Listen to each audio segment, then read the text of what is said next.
పాడి పంటలు వీక్షిస్తున్న రైతు సోదరులకు నమస్కారం అండి. నా పేరు డాక్టర్ ఎం స్వాతి. నేను ఆచార్య ఎన్జీ రంగ వ్యవసాయ విశ్వవిద్యాలయం పరిధిలోని వ్యవసాయ పరిశోధనా స్థానం విజయనగరంలో కీటక శాస్త్రవేత్తగా పనిచేస్తున్నాను. ఈరోజు మనం రాగిలో సస్యరక్షణ గురించి తెలుసుకుందాం అండి.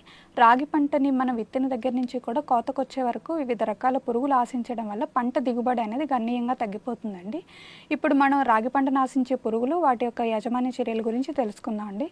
ముందుగా చూసుకున్నట్లయితే గులాబీ రంగు కాండం తొలిచే పురుగు అనేది ఎక్కువగా ఆశిస్తుందండి. ఇది ఖరీఫ్తో పోల్చుకుంటే రబీ పంట కాలంలో ఎక్కువగా ఆశిస్తుందండి. ఈ గులాబీ రంగు కాండం తొలిచే పురుగు కనుక చూసుకున్నట్లయితే ఇది తల్లి పురుగు గోధుమ రంగులో ఉంటుందండి. ఈ తల్లి పురుగులు మనకి ఆకుల మీద గుడ్లను అనేవి పెడుతూ ఉంటాయండి.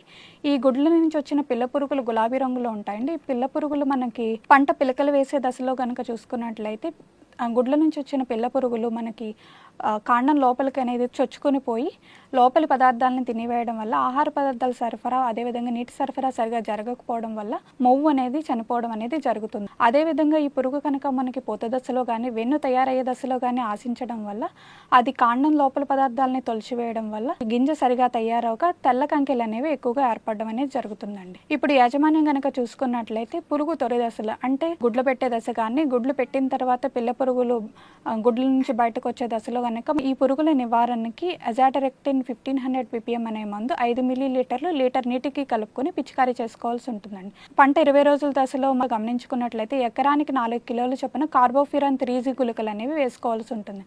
ఈ పురుగు ఉధృతి కనుక ఎక్కువగా ఉన్నట్లయితే క్లోరాంట్రినిలిప్రోల్ 0.3 ml కానీ థయోడికార్బ్ 1 గ్రాము కానీ లీటర్ నీటికి కలుపుకొని పిచికారీ చేసుకోవాల్సి ఉంటుందండి. తర్వాత ఈ మధ్యకాలంలో మనకి కత్తెర పురుగు అనేది కూడా ఎక్కువగా ఆశిస్తుందండి. ఈ కత్తెర పురుగు మనకి ఆకుల మీద గుడ్లను గుంపులుగా పెడుతుందండి. ఈ గుడ్ల నుంచి వచ్చిన పిల్ల పురుగులు అనేవి మనకి ఎక్కువగా నష్టం కలగజేస్తూ ఉంటాయండి.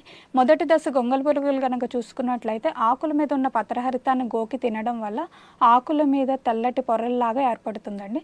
ఈ లద్దె పురుగులు పెరిగే కొలిది ఆకు సుడుల్లో వెళ్ళిపోయి లోపల నుంచి రంధ్రాలు చేయడమే కాకుండా ఆకుల చివరి నుంచి కూడా కత్తిరించినట్లుగా తినివేస్తాయండి. దీనివల్ల మనం దీన్ని కత్తెర పురుగు అని పిలుస్తాం. ఈ కత్తెర పురుగు ఆకుల మీద కాకుండా కంకి తయారయ్యే దశలో అంటే గింజ పాలు పోసుకునే దశలో ఆశించినట్లయితే గింజల్ని తినివేయడం వల్ల మనకి పంట దిగుబడి అనేది గణనీయంగా తగ్గిపోతుంది. ఈ కత్తెర పురుగు యాజమాన్యం కనుక చూసుకున్నట్లయితే పొలంలో గుడ్లను కానీ అదేవిధంగా పిల్ల పురుగులను కానీ గమనించినట్లయితే ఆ పిల్ల పురుగులతో ఉన్న ఆకులను మనం ఏరివేసి నాశనం చేయాలి. అదేవిధంగా పురుగు ఉనికిని గమనించుకోవడానికి ఎకరానికి 4 నుంచి 5 లింగాకర్షక బొట్లు అనేవి ఏర్పాటు చేసుకుంటే కనుక పురుగు ఉనికిని గుర్తించి సకాలంలో యాజమాన్య చర్యలు చేపట్టడానికి అవకాశం ఎక్కువగా ఉంటుంది. పురుగు గుడ్లను కానీ అదేవిధంగా తొలిదశ గొంగళి పురుగులను కానీ మనం పంటలో గమనించినట్లయితే వెంటనే మనం అజాటరెక్టిన్ 1500 ppm కానీ లేకపోతే 5% వేప నూనెను కానీ మనం పిచికారీ చేసుకోవాల్సి ఉంటుంది. పంట 20 రోజుల దశలో కనుక మన పురుగు ఆశించినట్లయితే క్లోరిఫైరిఫాస్ అనే మందు 1 లీటర్ నీటికి 2.5 ml చొప్పున కలుపుకొని పిచికారీ చేసుకోవాల్సి ఉంటుంది. పురుగు ఉధృతి ఎక్కువగా ఉన్నప్పుడు ఎమామెక్టిన్ బెంజోయేట్ అనే మందు 0.4 గ్రాములు కానీ లేకపోతే క్లోరాంట్రినిలిప్రోల్ అనే మందు 0.3 ml కానీ లీటర్ నీటికి కలిపి పిచికారీ చేసుకోవాల్సి ఉంటుంది. తర్వాత మన రసం పీల్చే పురుగులు కనుక చూసుకున్నట్లయితే పేనుబంక అనేది ఎక్కువగా ఆశిస్తుందండి. పేనుబంక మనకి ఆకుల మీద అదేవిధంగా వేర్ల మీద కూడా ఆశిస్తుంది. పేనుబంక ఆశించినప్పుడు ఈ పేనుబంక పురుగులు ఆకుల నుంచి అదేవిధంగా వేర్ల నుంచి రసాన్ని పీల్చడం వల్ల ఆకులు అనేవి పసుపచ్చగా మారి పంట దిగుబడి అనేది తగ్గిపోతుంది. ఈ పేనుబంక ఆశించినప్పుడు మనకి రసం పీల్చిన తర్వాత ఇది తేనె లాంటి జిగుట పదార్థాన్ని విసర్జించడం జరుగుతుందండి. ఈ జిగుట పదార్థానికి చీమలు అనేవి బాగా ఆకర్షితమవుతాయి.